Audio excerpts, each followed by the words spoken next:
అంతేకాకుండా real estate వివాదాల్లో భారీ ఎత్తున అటు సెటిల్మెంట్లకు పాల్పడడం ద్వారా పెద్ద ఎత్తున ఆదాయానికి మించిన ఆస్తులు కూడబెట్టినట్లుగా కూడా ఆయన పైన ఆరోపణలు ఉన్నాయి. తాజాగా ఇప్పుడు మాత్రం పోలీసులు అటు హైదరాబాద్లో టాస్క్ ఫోర్స్లో ఏ రకంగానైతే వసూళ్లకు పాల్పడ్డారో, వ్యాపారస్తులు బెదిరించి అటు పార్టీకి సంబంధించిన ఎలక్ట్రాల్ బాండ్స్ కొనిపించడం కావచ్చు, వేరే రకాల వసూళ్లకు ఏ రకంగానైతే పాల్పడ్డారో సేమ్ అలానే ఇక్కడ సైబరాబాద్ పరిధిలో అనేక మంది రియల్ ఎస్టేట్ వ్యాపారులను, బడా బిల్డర్లను, ఇతర వర్గాల వారిని అందరినీ కూడా బెదిరించారు. కొంతమంది సినీ ప్రముఖులపైన కూడా అటు వీళ్ళు నిఘా పెట్టి వాళ్ళ కదలికలు తెలుసుకొని వాళ్ళను కూడా భయభ్రాంతులకు గురి చేశారన్న ఆరోపణలు అయితే ఉంటున్నాయి. దానికి సంబంధించి ప్రణీత్రావు కొన్ని విషయాలను వెల్లడించినట్లుగా సమాచారం. ఇప్పటికే గోనె సందీప్ను కూడా పోలీసులు విచారించడానికి రంగం సిద్ధం చేస్తున్నారు. ఒక పక్క రాధాకిషన్ రావును ప్రస్తుతం విచారిస్తున్నారు. రాధాకిషన్ రావుతో పాటు మరికొంతమంది పోలీసులను విచారిస్తున్నారు.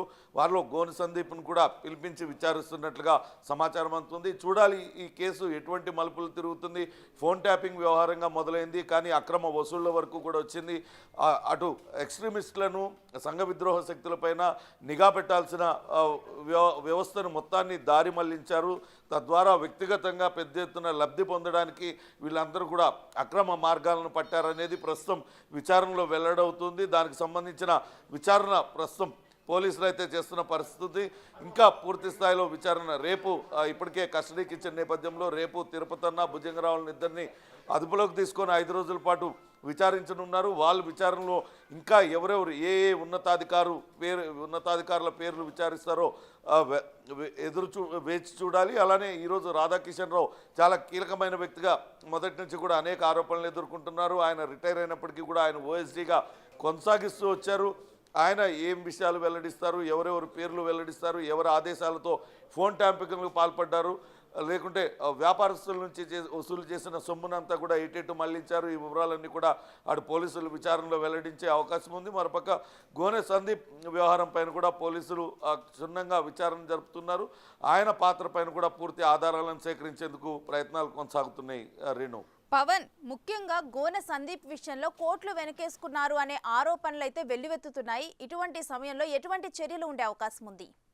ఖచ్చితంగా ఫోన్ ట్యాపింగ్ వ్యవహారంలో వాళ్ళందరూ కూడా అధికార దుర్వినియోగానికి పాల్పడ్డారు. అటు సంఘ విద్రోహ శక్తులను ఏరివేయడానికి వాడాల్సిన వ్యవస్థలను తమ సొంతానికి వాడుకున్నారు. అప్పుడులో ఉన్న రాజకీయ నేతల అండదండలతో వారి ప్రాపకం పొందేందుకు ప్రతిపక్ష నేతలపైన అవన్నీ కూడా నిఘా పెట్టారు. వీళ్ళు మరికొంతమంది పోలీసులు ఇంకాస్త ముందుకు వెళ్ళి అటు ప్రతిపక్ష నేతలపైన నిఘా పెట్టడమే కాకుండా ఇటు నగరంలో ఉన్న బడా వ్యాపారస్తులు కావచ్చు, ఇతరత్ర పారిశ్రామికవేత్తలు వాళ్ళందరూ వ్యక్తిగత వివరాలను కూడా సేకరించారు. వాళ్ళ ఫోన్లు ట్యాప్ చేయడం ద్వారా వాళ్ళని భయభ్రాంతులకు గురి చేసి వాళ్ళ దగ్గర నుంచి కూడా భారీగా వసూలు చేశారనే ఆరోపణలు వినపడుతుంది. ఈ నేపథ్యంలోనే ఇప్పుడు రాధాకిషన్ రావును కావచ్చు, అట్లనే సందీప్ రావును అసలు ఎవరెవరి ఫోన్ ట్యాపింగ్లు చేశారు, ఎవరి దగ్గర నుంచి ఎంత వసూలు చేశారు, ఆ వసూలు చేసిన సొమ్మునంతా కూడా ఎవరికి ఇచ్చారు, ఈ వివరాలన్నింటినీ కూడా రాబట్టే అవకాశం ఉంది. అట్లనే అటు రియల్ వివాదాలకు సంబంధించి మరోపక్క ఈ కేసు పైన ఇప్పటికే ఏసీబీ కూడా ప్రత్యేకంగా దృష్టి పెట్టింది.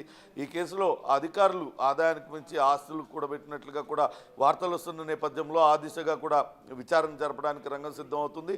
అసలు ఏమేం చేశారు వీళ్ళు, ఏ రకమైన అధికార దుర్వినియోగానికి పాల్పడ్డారు అనే దానిపైనే ప్రస్తుతం అయితే పోలీసుల విచారణ కొనసాగుతుంది. చూడాలి విచారణలో ఎటువంటి విషయాలు వీళ్ళు వెల్లడిస్తారు. రేపు కస్టడీకి రాబోయే భుజంగరావు, అటు తిరుపతన్న ఏం వివరాలను వెల్లడిస్తారు. ఇప్పుడు పోలీసులు ప్రస్తుతం విచారిస్తున్నారు. రాధాకిషన్ రావు, ఇతర పోలీసులు గట్టుమల్లు, టాస్క్ ఫోర్స్ అధికారి గట్టుమల్లు, వీళ్ళు ఎవరెవరు పేర్లు చెప్తారు వాటిలన్నింటినీ చూసిన తర్వాత మరికొంతమందికి కూడా నోటీసులు ఇచ్చి పిలిపించి విచారించే అవకాశం ఉంది. ఈరోజు రాధాకృష్ణను సాయంత్రానికి అరెస్టు చూపిస్తారా, లేకుంటే ఈరోజు పూర్తిగా విచారించి రేపు కూడా విచారించిన తర్వాత ఆయనను అరెస్ట్ చేసి రిమాండ్కి తరలిస్తారా అనేది కూడా వేచి చూడాలి.